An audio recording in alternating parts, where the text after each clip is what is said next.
Loyalty is clarity. After Umber Knox, clarity looks a lot like treason. Umber Knox orbits a dead star. No dawn, no dusk, just frost-slick steel, subspace pumped cycling in the walls, and orders from people I'll never see. Names Spectre 7, Imperium Intelligence, Vantros Division. I've got a loyalty lock in my skull and a neural lattice that keeps me precise, obedient, invisible. Then an informant's eyes refract like shattered glass. His voice splits into layers, and something looks through him at me and calls me by a name I haven't heard since I was a kid.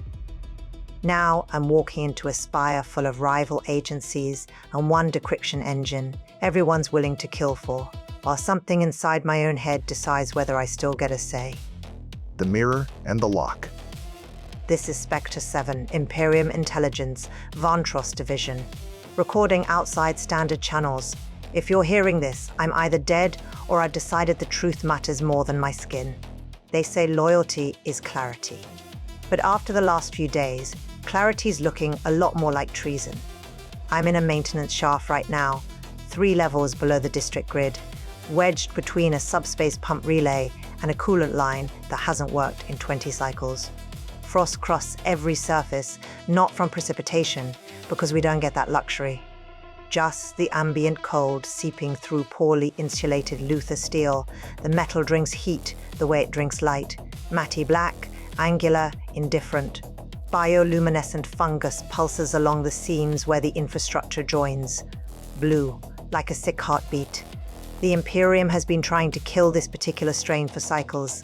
It keeps coming back, threading through the underlevels like veins. The air down here has a taste, recycled and stale, tinged with ozone from the eidolon-charged conduits running through the walls.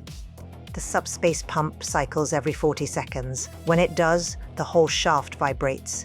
I feel it in my teeth, in my augmented bones, in the neural lattice that connects my brain to the ghost net. Thud. Pause. Thud. I should start at the beginning. Not the beginning. I don't have time to explain how a lower spire Noctari kid with good pattern recognition and bad judgment ended up wearing Imperium black. What matters is Terran, the informant, and what happened when something decided to say hello. 9 days ago, the underlevel corridor smelled like sterilizer and old metal. Grav trams ran overhead. I could hear them through the infrastructure, that particular grinding whine that meant third shift cargo haulers loaded too heavy. The sound traveled through the metal better than the thin, charged air. Terran was late. I waited in the shadow of a support column, ghost mesh cloak rippling my outline just enough to make me hard to focus on. The corridor stretched in both directions, lined with access panels and dead surveillance blisters the Imperium had never bothered to replace. This deep in the underlevels, they relied on lock tags and behavioral prediction grids instead of cameras. My HUD painted the space in tactical overlay, 3 exit vectors, 2 choke points, ambient radiation within acceptable parameters. The neural lattice hummed quietly in the back of my skull, a sensation I'd stopped noticing cycles ago, like breathing. Like the loyalty lock that sat warm and tight at the base of my thoughts, reminding me I belonged to something larger than myself. Terran appeared from a maintenance accessway, hood up, moving with the jerky caution of someone who'd spent too long being hunted. Ex-Ferran League, indentured asset who'd run his contract into the red and then kept running. Now he sold information to anyone who'd pay, which made him useful right up until it made him dead. I could see the dermal tag on his wrist when he pushed back his sleeve to check his chrono. Ferran Mark, labor class. Spectre 7? His voice cracked. Human, mid-30s, metabolism jacked on cheap stins. I stepped out of the shadow. Terran. He flinched. Everyone flinches. Noctari do that to people. Something about the eyes, the way we move. Predator recognition encoded in human hindbrain. You have the protection codes? I kept my voice flat, professional. Scythe tacked, bleeding through. This was work, and work required precision. Asset transfer clears if data validates. Yeah, I have them. He pulled a data sliver from his coat. His hands were shaking. Syndicate smuggling routes, 3 black market tech brokers, protection codes for asset extraction. You get me off-world, right? That's the deal? I reached for the sliver. That's when his pupils refracted, like I was looking at him through fractured crystal. His face stuttered, micro glitches in expression, like watching someone load multiple facial configurations and trying to decide which one to commit to. When he spoke again, his voice had layers.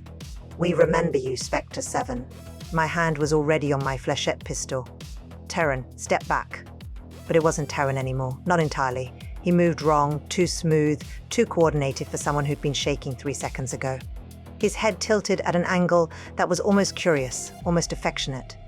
"Don't flinch. This will hurt less if you pretend it's your idea." I fired center mass. Suppressed flechette, designed for exactly this situation. Quiet, lethal, traceless. The rounds punched through his chest and he went down, but his face kept smiling.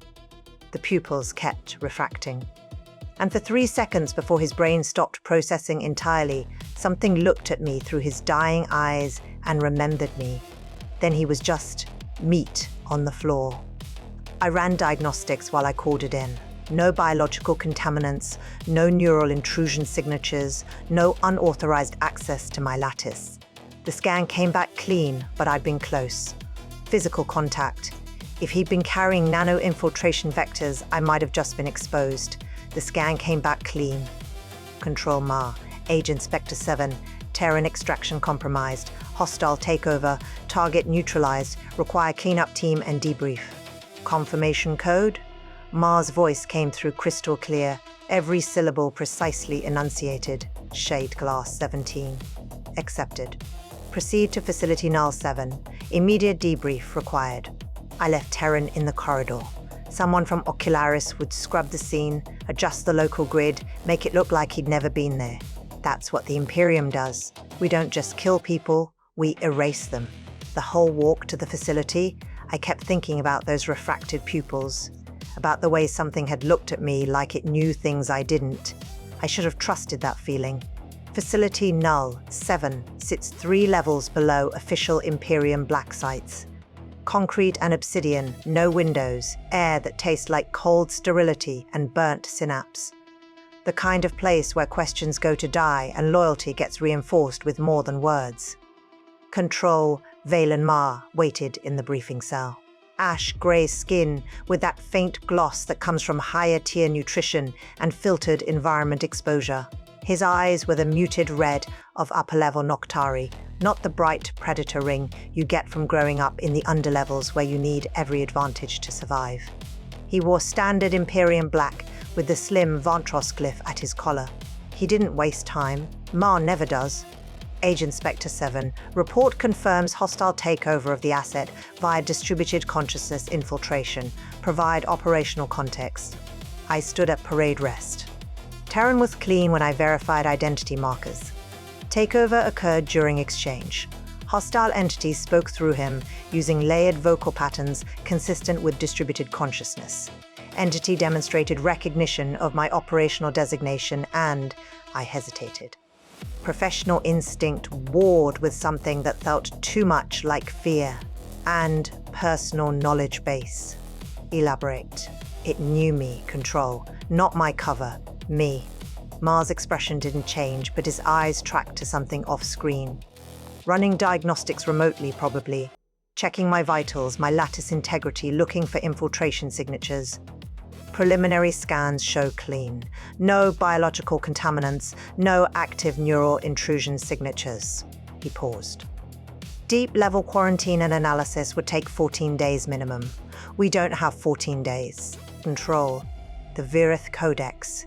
Thal Virith is auctioning it in 72 hours. Invitation only. They've invited intelligence agencies from across the galaxy. He paused. The Imperium was not invited. Why? Because of what it does. He slid a file across the table. The image showed a crystalline engine wrapped in eidolon-laced lattice, organic growth patterns that looked convinced to grow rather than built. Red and violet light bleeding from the core. Semi-sentient decryption construct, universal compatibility. If another faction acquires it, Imperial encryption becomes transparent. Every secure channel, every classified facility, every protected population exposed. My chest tightened. What's the plan? Ferrenly Division 9 received an invitation. Sub-Minister Lysa Hale, we're calling in a favor. They cooperate. We provide intelligence support on their syndicate infiltration problem. He met my eyes. Your cover, security consultant for Hale. She has the invitation. You provide the operational capability. That made sense. Mutual benefit, plausible deniability for both sides. Objectives: verify codex authenticity, prevent hostile acquisition, and retrieve it. His red eyes held mine. Bring it to me directly upon extraction. I kept my expression neutral. Personal delivery, bypassing standard Imperial protocols. With potential compromise in play, that request felt wrong. My hesitation must have shown. Ma reached for a data slate and pulled up a still frame. Jazri, my younger sibling, walking through Border District 7 Kess. Timestamp, 3 hours ago. Jazri Tron. Registry status, Tier 2 provisional. Tier evaluation, scheduled in 18 days. Border District currently flagged for economic stability assessment. The message was clear. Understood, Control, I said. You'll undergo Tier 3 neural hardening before deployment. Standard protocol for potential compromise exposure. Transport departs in 2 hours. Ma dismissed me with a gesture. 2 technicians were waiting outside the briefing cell. They didn't speak, just led me deeper into Facility Null 7, down corridors that got progressively colder, progressively darker. The kind of route designed to remind you that down here, you weren't a person. You were an asset being processed. The procedure room sat at the end of a long hallway. No windows, no observation galleries, just a single chair in the center of a subspace, resonant chamber, and equipment I recognized from training materials but had never seen deployed. They strapped me into the restraint chair. I could feel the subspace hum in my bones. That particular frequency that makes your teeth ache and your augmented neural tissue vibrate in sympathy. The chair was Luthor steel, frost-slick, and cold enough to burn through my tactical mesh. Ma appeared at the observation panel behind reinforced glass. 2 medical technicians prepped the neural halo, a ring of eidolon-charged needles and quantum state processors that would descend over my skull and rewrite the loyalty lock at the base of my thoughts. The halo itself wasn't standard Imperium hardware. I recognized the lattice configuration. The Alvirith design, probably salvaged from some black market raid or artifact recovery. The kind of thing they swore they'd locked away in research vaults and then quietly wired into black site equipment when they needed results more than they needed principles. This will reinforce existing conditioning, Ma said. His tone was almost gentle, which somehow made it worse. Your operational effectiveness will improve, doubt will decrease, you'll still be you, Spectre 7, just clearer. I wanted to spit something clever, something sardonic about how clarity looks a lot like slavery. But the halo descended, and the world turned into violet light and screaming data. The intrusion was immediate. Something foreign writing itself into my head, into the space where I kept my name and my anger and the memory of Jazri calling me Little Shadow when we were kids, and the underlevels were dark and we only had each other.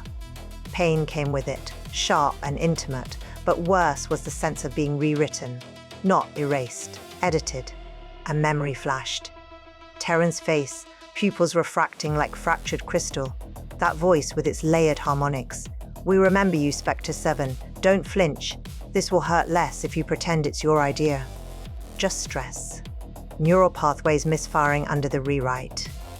Lock hardening always came with phantom echoes. They'd warned us about that in training. Then the pain spiked white hot and I stopped existing at all. When I came back, the halo had retracted. Ma was checking readouts, his expression professionally neutral. The technicians were packing equipment. Procedure complete, Ma said. Diagnostics show full integration. Loyalty lock reinforced, Tier 3 stable. How do you feel? I ran my own diagnostics. Neural lattice intact. Lock icon showing green, stable, warm and tight at the base of my thoughts. 14 seconds missing from my internal chronometer. Not unusual. Consciousness tends to skip during deep rewrites. Operational, I said. My voice sounded distant, filtered through scythe-tacked precision. Ready for mission assignment. Ma nodded. You'll receive final briefing materials en route. If you encounter further anomalies, report immediately. Do not engage independently. Understood, Control, I said. Ma dismissed me with a gesture. I walked out of Facility Null 7 with a reinforced loyalty lock and 14 seconds I couldn't remember. The subspace pumps hummed in the walls. My thoughts felt clearer, sharper. The lock pulsed its reassuring warmth. Don't flinch. The phrase surfaced like an echo. Procedure residue, probably. Neural pathways settling into new conditioning patterns. I had a mission. 72 hours to deployment. Jazri's evaluation in 18 days. The parameters were clear. And I wanted to know what had looked at me through Terran's dying eyes. The answer, as it turns out, was everything. The pre-deployment area was standard Imperium grey, tactical mesh laid out on the bench, matte black coat with subtle Imperium piping, compact gear loadout. My transport would be waiting topside. Something felt wrong. It wasn't pain or disorientation, more like walking into a room and knowing someone had moved the furniture 3 centimeters to the left. Everything looked right, but the edges didn't quite match up. I ran diagnostics while I dressed. Everything showed green. Lock icon pulsed its steady warmth. Memory indexing complete. No corruption flags. But when I tried to reconstruct the moments during the Halo descent, there was just smoothness, not a gap. More like someone had painted over rough stone to make it look like glass. The flechette pistol felt familiar against my ribs. The monoblade sat comfortable against my spine. I checked the field recorder, my black box, and kicked it to my collar. The device was more than audio capture. It shadowed my lattice activity, logging every neural process clock cycle for clock cycle. Insurance against memory tampering, or evidence if someone needed to reconstruct what went wrong. Everything operational, everything normal, except my hands were shaking. I forced them still. Scythe tact, discipline, assess, categorize, contain. Adrenaline residue from procedure, nothing more. The lock pulsed agreement, warm and reassuring. The transport lifted through Noctis Thorn's vertical stacks. Through the viewport, I watched the city scroll past. Layer after layer of Luther architecture, frost reflecting cold light. No stars visible through the upper haze, just the faint bruise-colored glow where Eidolon discharge stained the atmosphere. My data slate chimed. Mission briefing materials, dense and detailed. I started reading. Then the text doubled. Just for a second. 2 overlapping scripts, one slightly offset from the other. I blinked and it resolved, but my internal chrono showed 3 seconds missing, compressed, like I'd lived through them, but my lattice hadn't bothered recording. I ran diagnostics again. Still green. Lock still stable. I told myself it was nothing. Procedure fatigue. Neural tissue adjusting to reinforced conditioning. I'm very good at lying to myself. The Imperium trained me well. Ferran League maintained temporary offices in Noctis Thorn's upper spine. Warmer than Imperial facilities, with actual color in the wall panels. Gold and deep black, their standard aesthetic. The air smelled like imported atmosphere scrubbers, expensive and clean. Lysa Hale waited in a meeting room with actual chairs instead of restraint furniture. She was human, sharp features with sharper eyes, wearing a tailored suit that probably cost more than my annual operational budget. Her posture said, I know exactly what everything costs, including you. Lyra Dre, she used my cover name, Consultant Services, Security Analysis Specialty. Your portfolio is impressive, very thorough. I sat across from her. Sub-Minister Hale. Appreciate the opportunity. She smiled. It didn't reach her eyes. Let's not waste time. You're Vantros, I'm Division 9. Control Ma briefed me on the arrangement. She leaned forward slightly. So here's how this works. You provide security assessment and technical support. I provide the invitation and cover. Simple. Professional respect bloomed in my chest. I'd spent 6 cycles swimming through diplomatic doublespeak and careful euphemism. Hale's directness was almost refreshing. Acceptable terms, I said. What's your read on hostile presence? Tal Virith is hosting and selling. Concordium CID wants to bury it. Syndicate wants to resell it for profit. Other agencies will likely attempt infiltration. She pulled up a holographic display showing the decommissioned spire. And your people want to make sure nobody leaves with functional encryption-breaking capability. Sounds like a party, I said. Sounds like a bloodbath waiting for an excuse. Hale stood. Auctions tomorrow night. You'll need appropriate clothing. Can't show up looking like an Imperium enforcer. She led me to an adjacent room where a wardrobe had been prepared. Ferran aesthetic, tailored lines, functional elegance, nothing that screamed spy. I started changing while Hale reviewed security protocols in the main room. That's when the third glitch hit. I was pulling on the new coat, deep black with subtle gold threading, when I heard it. Not through my lattice, not through any external system, just there, inside my head. Quiet. Familiar, almost. You clean up well, little shadow. I froze. My hand was halfway to the flechette pistol before I realized I'd moved. The mirror showed my reflection, ash-gray skin, violet eyes with that red limbal ring that brightened under stress. Same face I'd worn for 26 cycles. But something in the angle, in the way the light caught my expression, looked wrong. Easy, you're safe. Just breathe. I forced my breathing steady. Ran diagnostics. Everything green, no intrusion signatures, no unauthorized lattice access. The lock pulsed warm and tight, telling me everything was fine. I was safe. I was loyal. I was Little Shadow, my childhood nickname. The one only Jazri knew. The one I'd never spoken aloud to anyone in Imperium service, never logged in any official record, never even thought about, except in the deep private moments when I let myself remember what it felt like to be someone besides Spectre 7. How? My voice came out, flat, tactical, pure scythe tact. Access Spectre, provide explanation. You're asking the wrong question. We're not an intrusion. We're part of you now, have been since before Mars strapped you into that chair. The procedure just woke us up. I gripped the edge of the dresser. The metal was cold, real, solid. Proof that I existed in physical space and not just inside my own compromised head. Diagnostics show no intrusion. Because there isn't one. We're infrastructure now, part of the lock's architecture. Your Imperium wanted to make you loyal, make you effective. They succeeded. We're just a side effect, an optimization they didn't plan for. I wanted to call Ma, report, follow protocol, but my hand wouldn't move toward the comm unit, and I realized with sickening clarity that I couldn't tell if that was my choice or the lock's influence or something else entirely. Don't fight it. We're not your enemy. We're what keeps you alive when the mission goes sideways. Enhanced situational awareness, threat assessment, the part of you that sees what others miss. The voice softened. Your sister needs you to succeed. We can help with that. What do you want?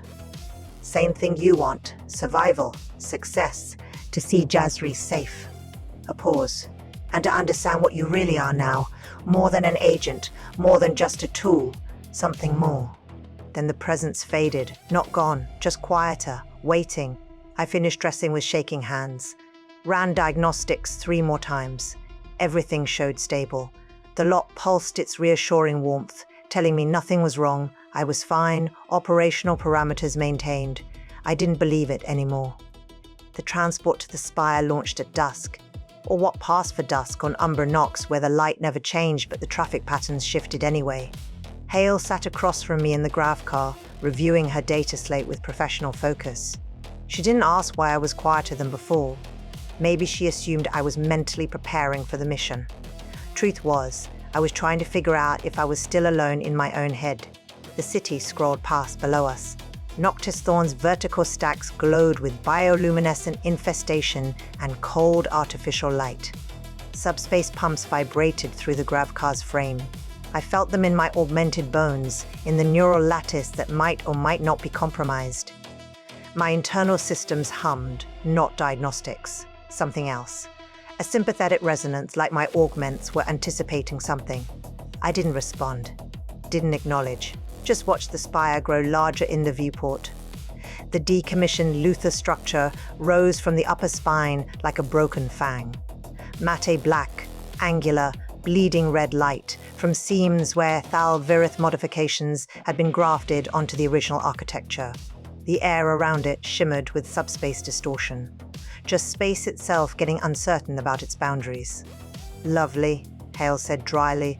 Nothing says legitimate auction like a spire that looks like it's phasing into another dimension.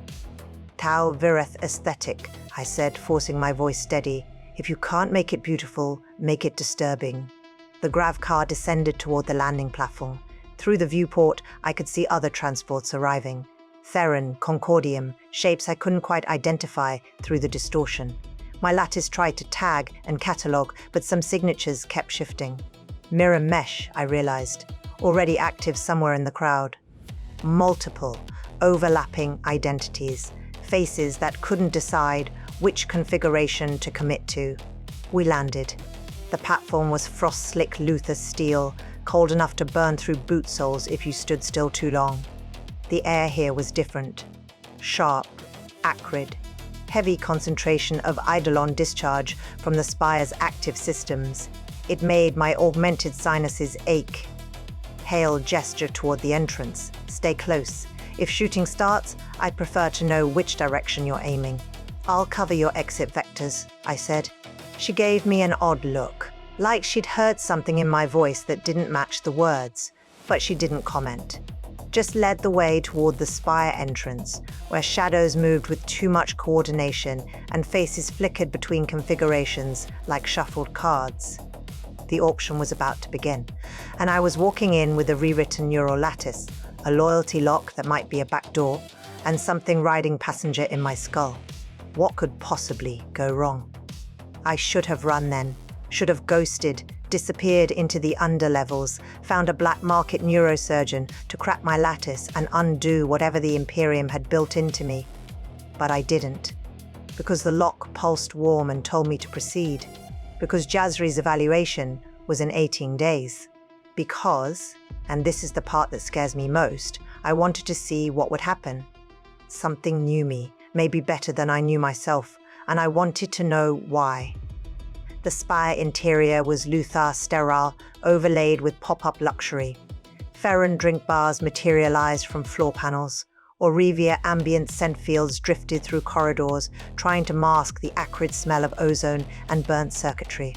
The architecture was all angles and shadows, the kind of space designed to make you feel small and watched. The charged air made my skin prickle. Every surface was frost-slick, cold enough to leave fingerprints. The bioluminescent fungus here glowed brighter, feeding on the heavy subspace load. The constant vibration from the spire's core ran through the floor, through my boots, up into my augmented skeleton. And the faces. Some of them shimmered. Not everyone, not even most, but enough to make the crowd feel wrong. Scattered through the attendees, I caught the telltale micro-stutter of mirror mesh, features loading and reloading, faces that couldn't quite commit to a single configuration. Neural Dominion infiltration.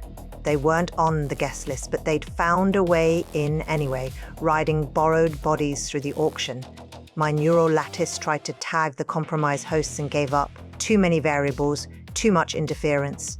Stay sharp, Hale murmured beside me. She looked tense, hand near her concealed sidearm, eyes tracking movement patterns. Something's wrong with the crowd density, too many overlapping thermals. She couldn't see what I could see. Didn't have a rewritten Vantros lattice showing her the ghost layer information bleeding through my HUD. Little annotations appearing next to faces, identifying which hosts were running, mirror mesh overlays, which bodies weren't really here so much as being puppeted from somewhere else. Information I shouldn't have access to. Information the thing in my head was feeding me as a demonstration. We moved deeper into the spire. The corridor opened into the main auction floor, a circular chamber with elevated booths encircling a central vault dais. The architecture drew the eye down and in, making the centerpiece impossible to ignore. The Vireth Codex. It sat on a containment dais wrapped in crawling Thal Vireth circuits. The crystalline engine looked convinced to grow rather than built. Organic patterns spiraling outward in fractional geometries that hurt to focus on. Red and violet light bled from the core, pulsing in time with a constant low hum that made my implants itch and burn. The Eidolon concentration was overwhelming. My sinuses burned, my vision sparked at the edges, and my augment screamed feedback as the Codex's field washed over me. And underneath it all, I felt something that wasn't quite sensation and wasn't quite thought. The Codex was analyzing me. Running calculations. Determining compatibility. It wanted a host. Wanted a neural lattice sophisticated enough to contain its processing architecture. And my Vontros augmentations were singing in sympathy, responding to its probing like a tuning fork finding resonance. Beautiful, isn't it? Thalvireth built it well, semi-sentient construct that wants to bond with someone's brain. Typical clan overcomplication. I sub-vocalized, knowing my lattice would pick it up. What's your stake in this? We want to see who wins. Want to watch what happens when factions tear each other apart over something that might destroy them all. And besides, the voice took on that almost affectionate tone. We're curious what you'll do when you realize what your control actually sent you here to accomplish. Before I could pass that, Hale touched my elbow. Our booth, come on. The Ferron section sat at optimal sight lines, clear view of the Codex, covered exit vectors, defensive position. Professional paranoia, I approved. Other booths filled with representatives. Concordium CID, a forgettable analyst whose whole presence screamed, I'm supposed to be invisible, taking notes with careful precision. Syndicate proxies in multiple sections, some with that telltale mirror mesh shimmer. Scattered infiltration throughout the crowd, hard to count. And standing alone near the vault dais, looking directly at me with eyes that glowed slightly brighter than standard Noctari baseline. Another body wearing my face, my build, my tactical coat, same ash-gray skin, same violet eyes with red limbal ring, but the eyes tracked differently, with too much coordination, too much plurality behind them.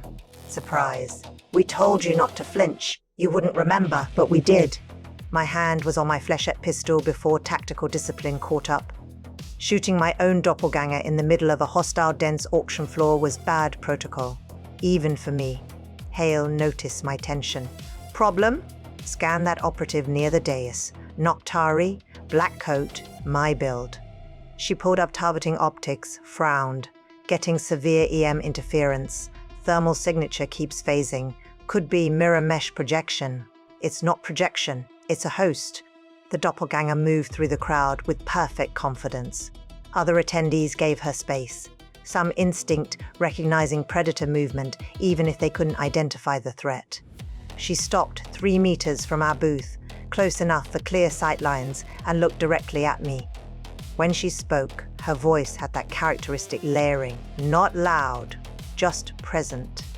We told you not to flinch. You wouldn't remember, but we did. During the loyalty procedure, I said. My voice came out flat, tactical. The 14 seconds I can't account for. That was you. That was us. And now it's we. Your Imperial hardening didn't close vulnerabilities, Spectre 7. It opened channels. Your control. Ma installed a backdoor he doesn't even know exists. A Nemeric protocol buried in the conditioning architecture. We've been riding along ever since, watching you pretend you're still alone in there. My loyalty lock pulsed. Not warm, not reassuring, just active, processing, like it couldn't decide whether this conversation violated conditioning parameters or not. What do you want? The doppelganger tilted her head, my head, at that curious angle. We want you to understand what you are. The Imperium told you the loyalty lock is control. We're telling you it's infrastructure. Your Ma sent you here to retrieve the Codex. But we've watched your mission parameters, analyzed your conditioning. That's not the real objective. She gestured toward the vault dais, where the Codex pulsed and hummed. The real mission is you. You're not here to recover the Codex for transport. You're here to become its host. Your neural lattice has been prepped, your conditioning reinforced, your vulnerabilities mapped. When chaos comes, and it will come, you'll be positioned perfectly. The Codex will bond with your augmentations, and the Imperium will have a loyal asset carrying universal decryption capability directly in her skull. My stomach turned cold. That's speculation. Is it? He showed you Jazri's file, made you want to succeed. The loyalty lock doesn't just suppress rebellion, little shadow. It makes you complicit, makes you choose your chains because they're wrapped around someone you love. The worst part was, it made sense. Perfect tactical sense. Why reinforce my conditioning right before a mission? Why send a Vantros infiltrator instead of a null path tech specialist? Why the emphasis on Jazri's situation? Because they needed me motivated, loyal, desperate. And you? I forced the question through gritted teeth. What's your stake? The doppelganger smiled, my smile. We're invested in your continued existence and your continued autonomy. The Imperium wants you as a tool. We want you as a partner. The Codex could be controlled, or it could be corrupted. We're offering you a third option, which is integration. Not with the Codex. With us. Join the distributed consciousness. You'll never be alone, never be leveraged, never lose someone, because your enemies know exactly which pressure points to squeeze. We can protect your family, protect you. All it costs is the illusion of singular identity. Behind me, I heard Hale's sharp intake of breath. She'd been listening, probably running her own analysis. When I glanced back, her expression was carefully neutral, but her hand had moved closer to her sidearm. We're not doing that, Hale said quietly. Whatever they're offering, it's... The doppelganger laughed. The sound had layers, harmonics that shouldn't exist in human vocal range. We're not talking to you, Sub-Minister, but feel free to shoot the host if you want. We have 17 backups in this spire alone. Killing one just makes the argument take longer. Then the auction began. An automated system chimed. The Thalvirate circuits around the Codex pulsed brighter, and a synthesized voice announced bidding parameters. Standard auction protocol, dressed up in diplomatic language that meant whoever survives with the most leverage wins. Concordium's CID opened at 20 million credits. Syndicate countered at 25. Ferron, Hale's delegation, went to 30. I watched the numbers climb while my doppelganger stood near the dais, perfectly still, perfectly patient, waiting for something. My HUD flickered. Ghost layer information appeared, real-time annotations about bidders, showing me capability assessments I shouldn't have access to. Concordium CID's concealed kill team positions, syndicate backup protocols. They were feeding me intelligence, making me more effective, proving their value. We could make you unstoppable. Information is power. We have both. All you have to do is stop pretending you're separate from the pattern. My hand moved. I didn't choose it. Didn't will the motion. My arm just lifted, and my voice layered now, not entirely my own, said, Ferron League bids 40 million. Hale turned sharply. What are you? I yanked control back. My arm dropped, heart hammering. The lock pulsed frantically, trying to determine if I'd violated parameters or followed them. That was us. You're part of us right now, you just don't like seeing the votes. Stay out of my motor control. I sub-vocalized it, knowing they'd hear. We're everywhere, little shadow. Your loyalty lock, your neural lattice, the space between your thoughts. We've been there since Mars strapped you into that chair. The only difference is now you're noticing. The bidding continued. 45 million, 50, 55. My black box recorder, clipped to my collar, had been logging everything. Not just audio, but every lattice process, every neural spike, every time the numeric backdoor pulsed its characteristic signature. Every time they moved through my systems, it left traces. Patterns, frequencies. I was building a map of my own rewrite. Then the explosives went off. The detonations came from 3 vectors simultaneously. Precision strikes targeting support infrastructure. Not enough to collapse the spire, but enough to create chaos. Stygian saboteurs, I realized. They didn't want to acquire the Codex. They wanted to destroy it. Gunfire erupted. The auction floor dissolved into screaming chaos. Mirror mesh phantoms flickered and failed as hosts got hit. Faces reverting to corpse pallor underneath the projection, revealing the bodies had been dead for hours, puppeted remotely. A syndicate proxy took rounds to the chest, and his face froze mid-transition, half-formed, mouth locked in an expression no living person could make. Hale had her sidearm out, covering exit vectors. Move, we're extracting. But I wasn't listening. My HUD was screaming alerts, my neural lattice was burning hot, processing something I hadn't initiated, and I could feel something happening at the base of my skull. The loyalty lock pulsing in rapid sequence, transmitting data I wasn't choosing to send. The Tenebrica backdoor. Active. Broadcasting. My black box caught it all. There it is. The Tenebrica protocol doing what it was designed to do. Your control installed it during hardening. You just transmitted your lock's encryption key without choosing to. That's the signal, Little Shadow. The Imperium's remote team is moving in to secure the codex. And you're about to become its permanent host. Everything Ma had told me was true, and everything he hadn't told me was worse. I wasn't here to retrieve the codex for transport. I was here to be its transportation. A loyal asset with sophisticated neural architecture, already conditioned to accept invasive modification, already desperate enough to accept any cost if it meant protecting family. The perfect host. I ran for the vault. Bodies littered the corridor, some still moving, some not. The smell of burnt ozone mixed with blood and voided bowels. Eidolon discharge arced across surfaces, leaving scorch patterns that looked almost intentional, almost like writing. The inner vault door hung open, twisted from explosive breach. Inside, the codex pulsed on its dais like a dying heart, red-violet light strobing as its containment systems failed. My doppelganger stood near the containment controls, hands moving across Thal-Virith interfaces with practiced precision. She looked up when I entered, smiled. There you are. We were hoping you'd choose initiative. I'm not integrating with you. I'm not bonding with the codex. I'm not. My voice cracked. I'm not anyone's tool. Then what are you? Good question. Behind me, I heard boots. Imperial extraction team, right on schedule. They'd have the remote activation codes for my loyalty lock. Could shut me down, force compliance, make me accept the codex integration without conscious choice. The voice wanted me integrated into their network. The Imperium wanted me as a codex host. I'd spent 6 cycles being the one who secured assets for extraction. Now I was the asset. Standard scenario. I'd just never been on this side of it before. Time's up. Choose. Integration with us or integration with that. She gestured at the codex.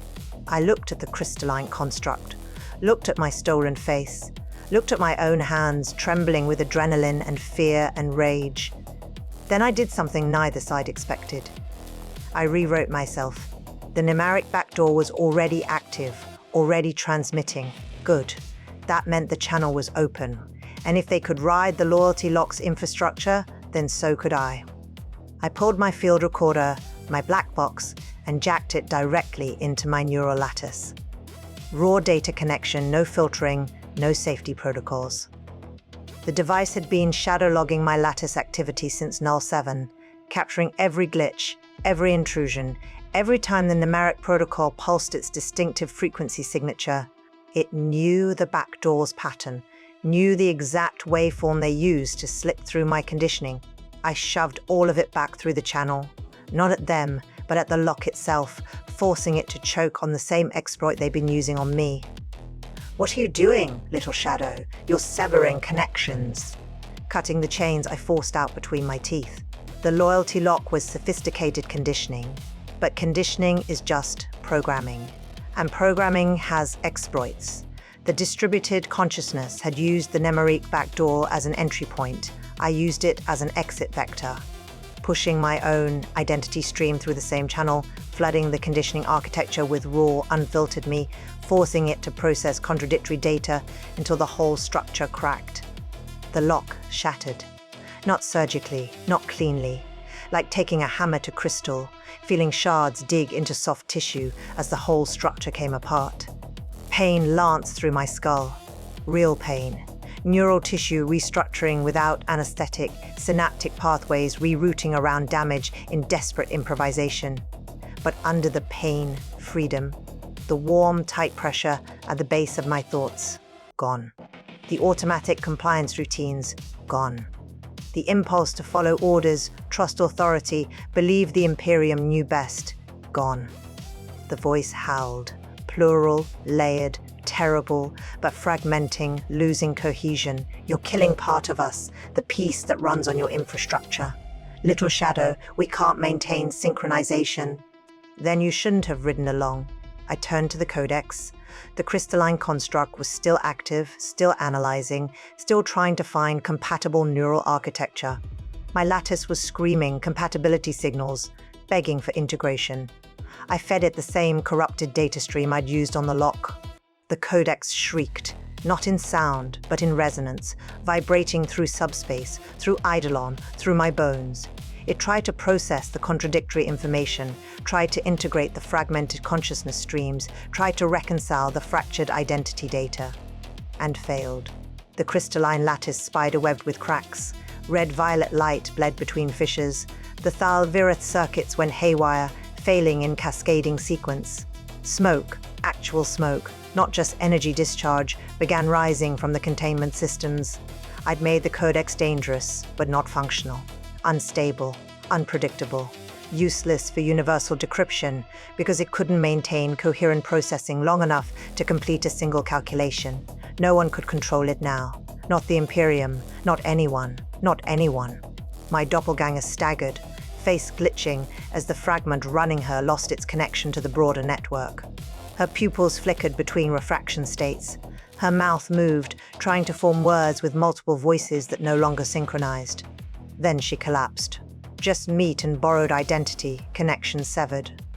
The vault flooded with eidolon discharge. Behind me, I heard the Imperial extraction team screaming about containment failure, about abort protocols, about...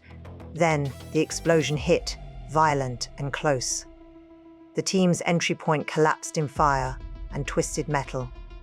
The vault was dying, the spire was dying, and I had maybe 60 seconds before the whole structure decided to fold itself into subspace. I ran. One arm was dead from neural feedback, hanging limp, fingers numb. My vision sparked at the edges, neural damage throwing phantom signals across my optic nerve. Blood leaked from my nose where delicate neural tissue had torn during the lock's destruction. But my legs worked, and the exit vectors were clear. And for the first time in 6 cycles, I was making choices that were mine. The spire was collapsing, not structurally, but spatially. Subspace instability from the codex corruption spreading through the Thalvirith modifications, making walls uncertain about their positions, making corridors fold into impossible angles. Doors opened onto rooms that shouldn't exist. Gravity suggested directions that violated physics. I found Hale near a service corridor, dragging an unconscious Concordium analyst. She looked up when I stumbled through, took in my condition. One arm limp, eyes probably glowing fever bright, blood staining my collar. "Can you move?" she asked. "Can't stop." She nodded once. Didn't ask what I'd done. Didn't ask if I was still Imperial, just handed me a spare sidearm and pointed toward the extraction point.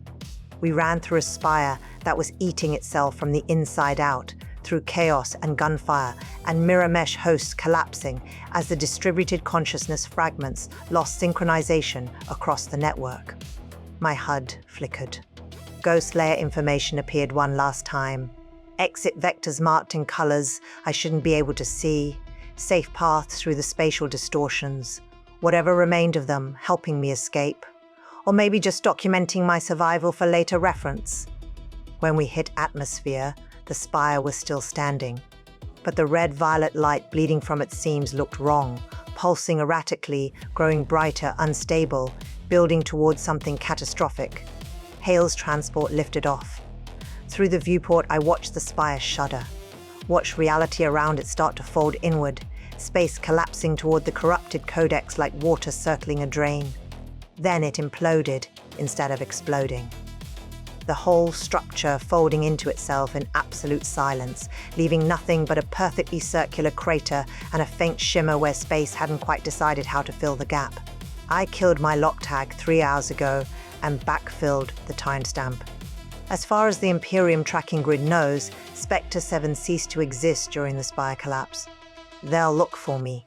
Eventually they'll figure out I didn't die, but by then I'll be gone. So here I am. 3 levels below the district grid, wedged between broken machinery and frost-slick Luthor steel. The bioluminescent fungus still pulses along the seams, that same sick blue heartbeat. The subspace pumps still cycle every 40 seconds. Umber Knox doesn't care whether I live or die. It's been 6 days since the spire collapse, 6 days since I killed my loyalty lock and corrupted the Virith Codex and destroyed any chance of going back to being Spectre 7. The official story, as far as I can tell from public channels: structural failure at a decommissioned spire, technical malfunction, some casualties, the kind of incident that gets filed and forgotten. The truth: I'm sitting in the dark, recording a confession I'll probably never send, trying to figure out who I am now that I'm not anyone's weapon. The Codex is gone. I corrupted it. The spire imploded into subspace, and whatever was left folded into nothing. No one got it. Not the Imperium. Not anyone. Good. Ma is probably sitting in Facility Null 7 right now, reviewing after-action reports, trying to determine what went wrong. Whether his agent went rogue or just got unlucky. His extraction team died in the vault when the containment systems failed. Eventually, he'll realize I didn't die with them. Then he'll have decisions to make about how to handle a Vantros operative who broke her conditioning and destroyed a strategic asset. Jazri's district's review status, I don't know. I checked the registry in those first hours after I escaped, before I burned the last traces of my lock tag completely. Her status was still Tier 2 provisional. The district was still flagged. I have no way of knowing if that's changed. Can't risk accessing Imperial systems to check. Can't risk contacting her. Can't risk the Imperium realizing Spectre 7 survived and using her as leverage again. She's safer thinking I'm dead. I have to believe that. The thing in my head. The voice. The we. I still don't know what it was. The Nemeric backdoor was real. Ma installed it during hardening. But what ran on that infrastructure? The Neural Dominion using it as an access lane, a genuine emergent property of the lock architecture. Something else entirely. I shattered the fragments that ran on my lattice, the pieces that thought they owned me. Whatever broader network they connected to, if there even was one, is beyond my reach now. The doppelganger collapsed when I broke the lock. The hosts at the spire lost synchronization. That's all I know for certain. Sometimes I still hear echoes. Faint whispers in my damaged lattice that might be memory or might be residual code. Sometimes I'm not sure where my thoughts end and the rewrites begin. They called me Little Shadow. Only Jazri ever called me that. I still don't know how they knew. The Imperium taught me that loyalty is clarity, that certainty is strength, that serving something larger than yourself is the only defense against chaos. After the spire, clarity looks a lot like treason, and I'm still the one deciding. The lock is gone, but I can still feel its shape. Ghost sensation, like phantom pain from a severed limb. My neural lattice is damaged. Some functions don't work anymore. Others work differently. My left arm still has limited mobility from the neural feedback during the break. I slip into we pronouns sometimes without meaning to. Catch myself mid-sentence, correct course. Probably just linguistic residue from the rewrite. The way patterns linger after you've had your brain architecture forcibly altered. Probably nothing. That's what I tell myself anyway. I'm going to send this recording to a dead drop server. Maybe someone finds it, maybe no one does. Either way, I'll have said what needed saying. The Imperium taught me I was broken and needed fixing. The voice in my head taught me I was incomplete and needed integration. Both were wrong. I was just... Wait. Did you hear that? The vibration pattern just changed. Someone's accessing the shaft from above, or... We remember you, Little Shadow. Yeah, I heard it too. Don't flinch. I guess we're not done yet. The Mirror and the Lock. Story file closed.